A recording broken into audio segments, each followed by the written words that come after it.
Hi folks, so Max with Multifamily Geeks. I wanted to cover a topic that's come up in our teams repeatedly, and I want to do my best to cover this in sort of a succinct method. Let me switch over to a spreadsheet here.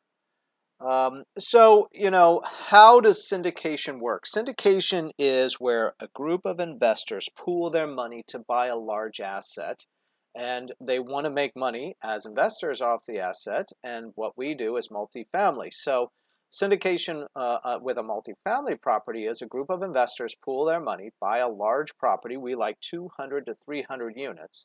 Why? Because of all the normal reasons you might have heard already. It's got a professional management team. We can asset manage that sucker, and there's enough money in it to make some money. What we'll typically do is do a reposition. That's what would typically be called a renovation in a single family home is called a reposition in a multifamily property.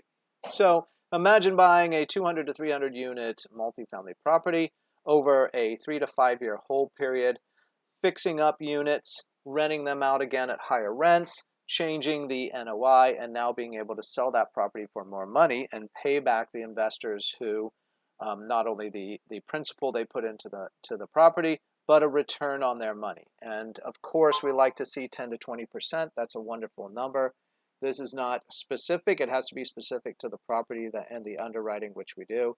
But that's kind of a general idea. Now, we've made a lot more on different properties. Some properties we've made 30, 40% on. So, and we've made less. I got to be totally frank with you. So, it depends on how you buy and the underwriting and all those things. But the big idea of syndication is, and I did a little graphic here. So there are two basic groups in a syndication. General partners, we call the GP, and limited partners, we call the LP. Limited partners are the investors. They put in money. They do not have control over the property. They don't even have a say in it. All right. They can call up the GP and tell them things, but the GP has full rights according to the operating agreement on deciding what's going to happen with that property. And principally speaking, we're talking about big things like, what's going to be fixed up when, how it's going to be run, how it's going to be managed, and probably the biggest decision, when it's going to be sold. All right, that's the GP, the general partners. Now, within the general partners, that starts to break into different groups too. So typically, we'll do a split with limited partners. I'm a part of a syndication company, Multifamily Geeks. We syndicate multifamily properties, and we're the general partners. We team up with the investors, who are the limited partners. Oftentimes, we'll give 70% to them. Okay, so 70% of the asset is now being owned by the limited partners who put in the money. 30% is being owned by us general partners. Now, I understand what you're going to say. You're going to say, well, shouldn't the general partners own 51% so that they control it? That's not the way these kind of agreements work. There's actually an operating agreement that says the general partners control the property no matter what the split is. So it's not like a business split where because one person owns a greater share, they now control it. That's not the way a LLC is set up. An LLC is a structure where you can have a manager, and the general partners fit that manager role with only 30% ownership. Okay, so that's good. Now let's get down to how this 30% divides up among the team of the general partners, because we'll explain that in a moment. So typically what we do is we have 20% set aside for private money raisers, and we have 10% set aside for others, and that leaves 70% to split between two general parties within the general partners, and that would be the team that finds the property. We call those our sponsorship student underwriting teams, and us, the sponsor. Okay, and roughly we split it 50-50. Just think of it that way for the moment. It can change, and all this can change depending on the specific property. But let's just talk about kind of a common occurrence right now at this moment in time. So why would a sponsor get 35% of, half of this 70? Well, because the sponsor's job is to do basically three things. Number one, supply the earnest money down. So let's say it's a $10 million property. The seller is going to expect a $100,000 deposit, 1% of the purchase price at the time of the LOI, the letter of intent. So who's going to put up that money? If it's the sponsor, that's why they justify taking half of that 70%, 35%. The other thing the sponsor does is sign on the loan. The loan, the bank is going to require that the sponsor have liquidity and a net worth and experience. Three things. Okay, those three things go into what allows the bank to go, okay, I'm going to give you this loan to go ahead and buy this 200 to 300 unit building. So that's the main two things. And then the third thing is that the sponsor like us, because we've been through these deals before, we know how to take the property from beginning to end. We know how to go from the LOI to the PSA, the purchase and sale agreement. We know how to raise the money, right?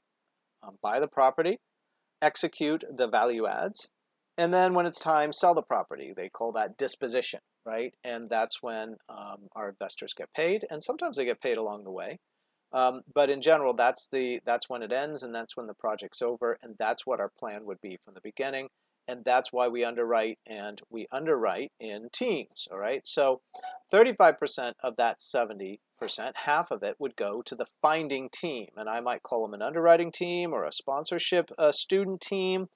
I'm not totally sure what the right name would be, but we at Multifamily Geeks try to incubate teams of students who are learning and getting into the business. They're learning to underwrite. We'll underwrite as a team. We meet weekly for 90 minutes a week. We'll upload files to our shared drive.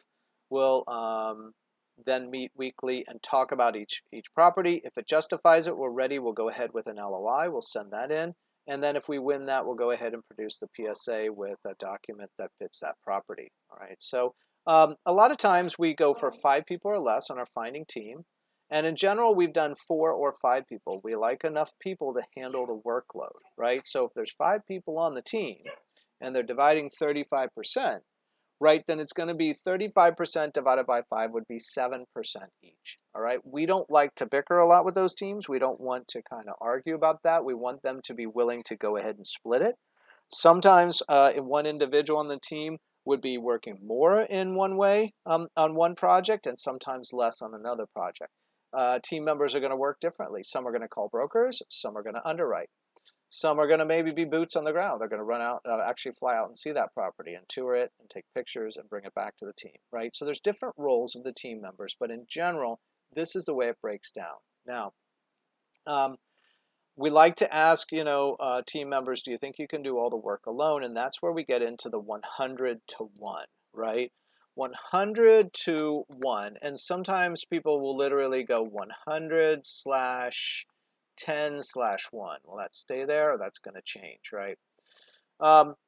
100, 10, 1 is this theory. It's the theory that you have to underwrite 100 properties, send LOIs on 10 to get one deal, okay? So underwrite 100, send LOIs, letters of intent, on 10 to get one deal. Okay, that's kind of the way the numbers shake out. Right, so I want you to think about yourself. If you were underwriting, how long would it take you to underwrite 100 properties? Well, if you can underwrite 5 a week, right, then it would take you 20 weeks to find a property. A lot of us can't underwrite 5 a week. Some of us can only write 3 a week. Right, now you're down to taking a lot longer. So the goal of the team is to underwrite 10 a week. Right, that team of 5 people, if you can underwrite 10 a week, then every 10 weeks you have a potential shot at getting one of those deals.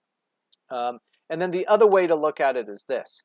If you want to get 3 deals in a year, that would be 3 times 100, which is 300, divided by, let's not use 52 weeks, but just use 50 for the cleanness of it and say approximately 50. Maybe we're taking Thanksgiving off and Easter. I don't know. Okay, so if we take 300 underwritings divided by 50, that would be 6 a week to get 3 deals in a year, right? And the point is, it takes a team of 5 to keep up that sustained effort for a year, right? And that's why our underwriting teams are, we feel, a lot more successful than just individuals out there. And anybody in the multifamily space starts to realize over time that this is definitely a team sport. For that, the one thing we make the commitment to you as part of our underwriting teams is we will do our best to follow the 5 core values, and that's team player, open, honest, transparent. The second value we have is humbly confident, no arrogance, no entitlement, facts over charisma. And then the third one is do what we say, be realistic, and be reliable. and then do what's right. And because two people can have a completely different idea of what right is, we say consider all perspectives is really what that's all about to us. And then our fifth value is continually growing, open to the idea that we could learn something new that could change our perspective. So we always throw in after these 5 core values that we're human, we make mistakes, but that's the foundation that we're trying to go back to when it comes to relationships. So on our teams, that's the one thing we can promise you we will work very hard at. We will work very hard at making sure that the team members are values matches.